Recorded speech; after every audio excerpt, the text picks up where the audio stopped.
ఎమ్మెల్యేలు కానివ్వండి.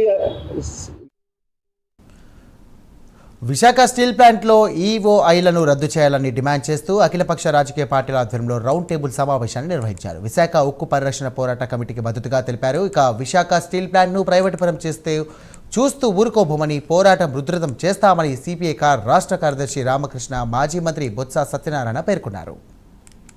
ఊడిగం చేయడానికే మిట్టల్ క్యాప్టివ్ మైన్స్ చేయాలా, మిట్టల్కి ఊడిగం చేయాలా, మిట్టల్ ఆస్తులు పెంచాలా, అదానికి ఊడిగం చేయాలా, దోచిపెట్టాలా అదానికి. దీనికే మీరు గవర్నమెంట్లో ఉండేది. కాబట్టి అంటే క్లియర్గా చెప్తా ఉన్నా, ఇదేదో ఒక పార్టీకి సంబంధించిన అజెండా కాదు, ఒక యూనియన్ అజెండా కాదు, మన రాష్ట్ర అజెండా ఇది. రాష్ట్రాన్ని నాశనం చేస్తూ ఉన్నారు, పక్కా నాశనం.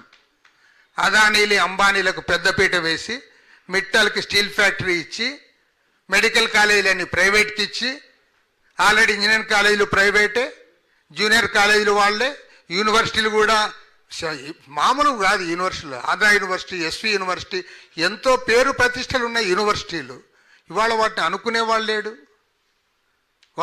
వాటి గురించి చెప్పుకునే వాళ్ళు లేరు.